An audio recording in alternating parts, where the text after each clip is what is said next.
কারা কারা মুসলিম সরে যান, কারা কারা হিন্দু আছেন বলুন, কারা কারা হিন্দু। আর আমার হাজবেন্ড করছিল, আমি যে সামনে দাঁড়িয়েছি যাতে আমার হাজবেন্ডের কিচ্ছু যাতে না হয়, কিন্তু সঙ্গে সঙ্গে এখানে একটা গুলি করে। এখানে গুলি করাটা আমি দেখিনি, ও দুটো গুলি করেছে।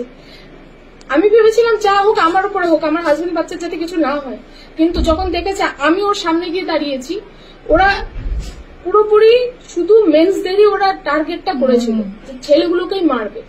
তারপরে সাইড হয়ে এখানটায় গুলি করে আর এইখানটা লাগে। আমি তো ভেবেছি শুধু শোল্ডারে লাগলে তো কারোর ডেথ হওয়ার কথা নয়, আমি ভেবেছি ও সেন্সলেস হয়ে গেছে। আর উনি যখন চলে গেছে আমি ভেবেছি as a family we are safe.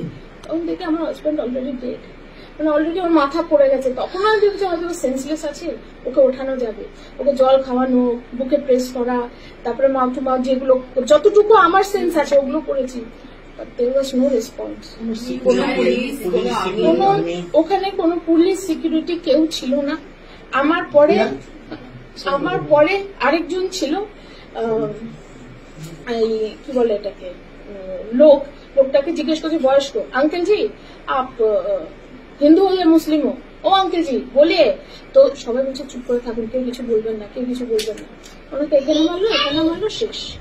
ওনার সামনে একটা বাচ্চা, হ্যাঁ ওনার সামনে আমার বাচ্চাটা, ধরুন আমি আঙ্কেল জি, আমার বাচ্চা এখানে, ওনার বাচ্চা পেছনে, ওনার বাচ্চার মুখের মধ্যে পুরো রক্ত, এরকম একটা সিচুয়েশন। তারপর আরেকজনের কাছে গেল, ওই লোকটাকে आप हिंदू या मुस्लिम हो? कलमा आता है? कलमा बोलिए। कलमा किसको पढ़ना आता है? ठीक है, মানে ওরা টার্গেটই করেছিল শুধু হিন্দুদের এবং ছেলেদের। মেরে তারপরে একজনকে তো কি করে মারলো, একটা শুট করলো, ও তো মরেই গেছে। বাচ্চারা